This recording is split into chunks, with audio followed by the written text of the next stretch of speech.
Assalamualaikum warahmatullahi wabarakatuh. Sampurasun Ibu Guru sareng rancangan Abdi Alif di kelas genep C bade mintunkeun hasil nitenan ngeunaan cai nu atos abdi damel. Laporan ieu dipidamel dimasarkeun kanu hasil titenan ngeunaan cai di lingkungan sabudeureun lorompo abdi. Sajabi ti eta abdi oge nambihan sakedik referensi tinu hasil riset anu abdi lakukeun sareng informasi tina internet. Salajengna ieu hasil laporanna. Kondisi air di sekitar. Berdasarkan hasil pengamatan saya terhadap kondisi air di selokan yang terdapat di samping pemukiman di apartemen tempat saya tinggal, kondisi air di selokan tersebut berwarna keruh, berbau, alirannya tidak lancar, serta tidak bagus digunakan untuk aktivitas sehari-hari. Penyebab air tercemar. 1. Limbah rumah tangga, meliputi sisa makanan, bekas sanitasi, air bekas sabun mandi maupun cuci pakaian, plastik, dan lain-lain. 2. Limbah industri. Limbah industri yang mengandung senyawa-senyawa berbahaya yang mengalir ke selokan dapat menyebabkan pencemaran. 3. Limbah pertanian. Sisa obat pembasmi hama seperti insektisida yang dibuang ke selokan dapat menyebabkan ekosistem terganggu. 4. Permukiman. Warga di pinggiran selokan kerap membuang sampah sembarangan. Ciri-ciri air tercemar. 1. Air berubah warna. Bila air yang jernih berubah menjadi berwarna, maka itu tanda adanya zat yang mencemari air tersebut. 2. Memiliki bau aneh. Air yang tercemar akan memiliki bau tidak enak karena efek polutan yang ada di dalamnya. 3. Mempunyai rasa. Kondisi air yang tercemar ditandai dengan adanya rasa pada air tersebut. 4. Tingkat keasaman atau pH tidak netral. Kondisi air dengan pH yang normal adalah sekitar 7. Sedangkan air tercemar polutan bisa memiliki kadar pH yang kurang atau lebih dari batas normal. 5. Ada endapan. Air yang tercemar akan memiliki endapan pada bagian dasar. 6. Perubahan suhu pada air.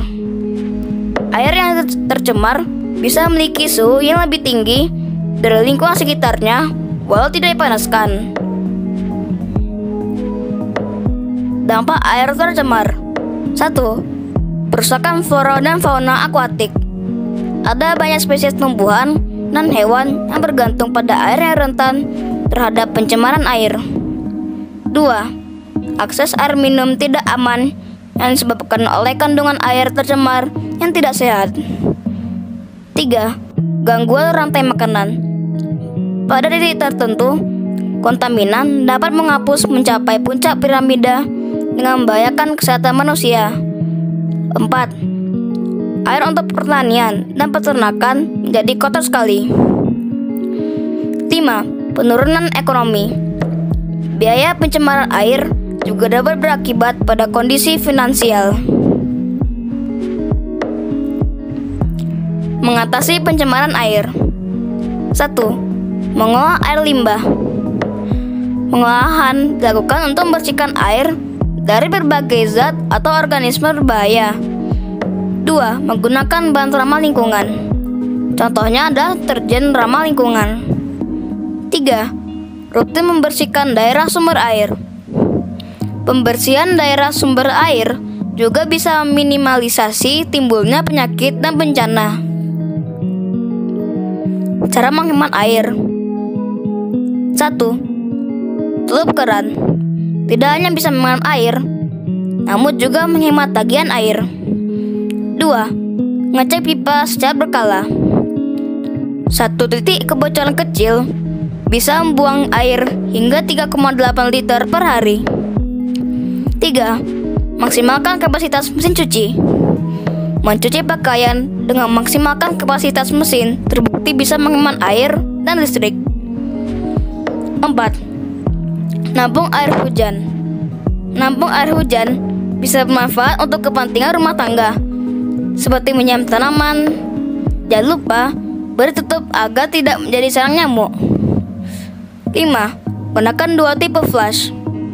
Kamu bisa mengatur jumlah air untuk menyiram toilet dan menghemat air lebih banyak. 6. Jangan buang sisa rebusan. Bisa jadi kaldu yang nikmat untuk berbagai makanan atau bisa digunakan untuk menyiram tanaman. 7. Gunakan shower. Mandi menggunakan shower terbukti lebih hemat air dibandingkan mandi dengan gaya yang biasa. Air untuk bersuci. 1. Air hujan merupakan air yang bersumber dari langit yang termasuk dalam kategori air mutlak. 2. Air laut. Air ini secara mutlak dibenarkan oleh kesepakatan ulama sebagai salah satu macam air yang boleh digunakan untuk bersuci. 3. Air sungai. Meskipun sangat keruh sekalipun, air sungai tetap suci dan bisa digunakan untuk bersuci atau melakukan taharah. 4. Air sumur. Apabila air tersebut murni dari sumber tanah, tidak tercemar dari najis dan limbah apapun, serta memiliki volume lebih dari 2 kula, kira-kira 270 liter, maka hukumnya boleh digunakan. 5. Sumber air atau mata air adalah air yang terjamin kejernihan dan kesuciannya karena air ini sangat jarang dijamah oleh makhluk hidup. 6. Air salju. Diperbolehkannya menggunakan air es atau salju itu apabila tidak membahayakan tubuh. 7. Embun. Satu jenis air yang boleh digunakan untuk bersuci. Caranya ada sebagaimana tata cara bersuci pada umumnya. Jenis air yang diteliti.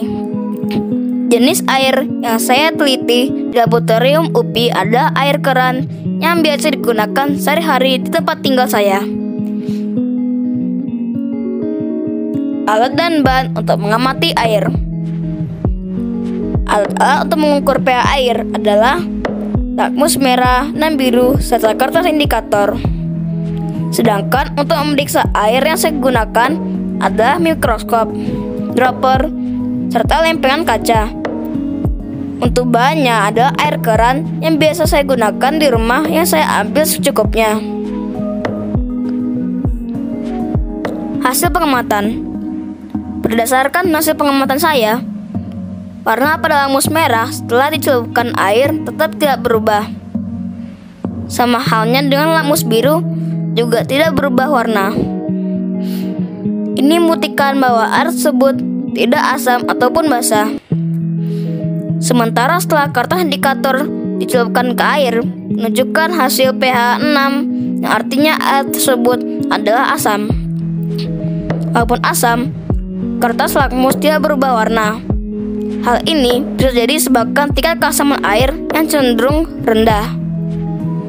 Selain itu juga terlihat mikroba dalam jumlah kecil pada air yang dilihat dengan menggunakan mikroskop. Sketsa dan 4D frameku. Berikut ini sketsa beserta 4D frame berbentuk mikroba yang saya buat berdasarkan bentuk yang saya amati pada penelitian saya. Mengamati 4D frame. Berikut adalah rincian 4D frame mikroba yang saya buat. Jumlah tubes yang dipakai: merah 9 pieces, kuning 13 pieces, dan hijau 63 pieces. Jumlah warna yang dipakai 3 warna. Jumlah konektor yang dipakai 42 pieces konektor. Jumlah jenis konektor yang dipakai 2 jenis, yaitu konektor hexapod dan octapod. Ukuran tubes yang dipakai 3 cm, 6 cm, dan 10 cm. Penerapan bilangan bulat pada 4D frame mikroba saya. Nilai tubes yang dipakai: jika merah sama dengan -3, kuning sama dengan 6, dan hijau sama dengan 9, Ini berarti total nilai cubes merah sama dengan 9 kali minus 3 sama dengan minus 27. Kuning sama dengan 13 kali 6 sama dengan 78. Hijau sama dengan 63 kali 9 sama dengan 477. Sehingga total keseluruhannya adalah minus 27 tambah 78 tambah 477 sama dengan 528. Sakia pintu nanti abdi hatur nuhun kanu atos ngadangukeun, mudah-mudahan aya manfaatna. Hapunten bilih aya kaleputan ti abdi. Wassalamualaikum warahmatullahi wabarakatuh.